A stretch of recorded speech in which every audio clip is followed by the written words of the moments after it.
I wanted to make people feel some kind of a peace, almost as a way a person can be grabbed out of his busy life.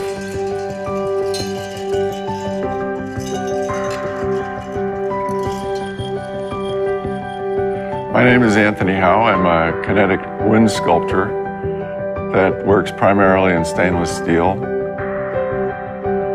My favorite sculpture of mine right now is still kind of Lucia. It's got a combination of asymmetrical forms and asymmetrical feel to it.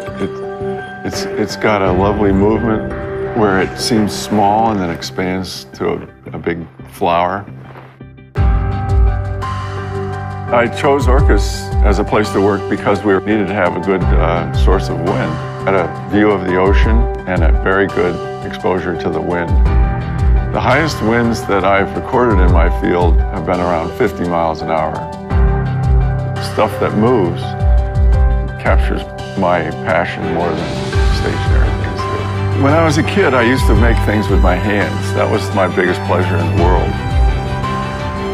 I started making kinetic sculpture like this about 30 years ago. And when I first started making these things, it was almost like someone had touched me and said, "This is your life, that you are."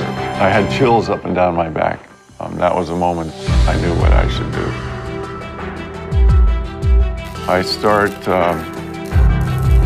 usually by using a computer to design a very sort of vague idea of how it's going to look and spin, refine that design, and start analyzing the way the wind's going to move it. It's almost essential that you build it with hands. Where it needs to be curved, where it can be flat, where it needs to be shiny, that's more where the exploration is.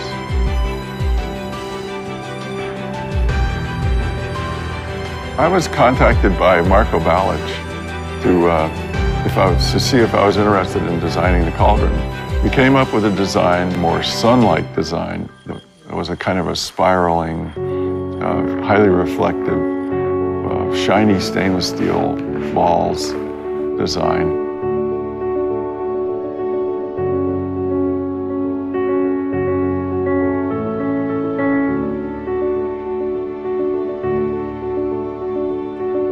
Xiaomi 6. It's a little more minimal than a lot of my sculptures. I've put a lot of effort into the phone.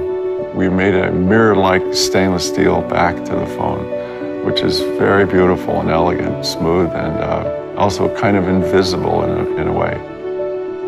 The philosophy behind my design of this phone and its beautiful polished surface is to reflect the same quality inherent in its users' lives and environments.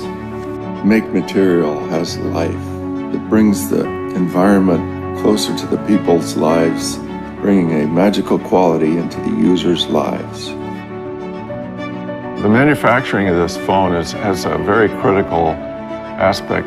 It needs to be built in a very sterile, very dust-free, very clean environment.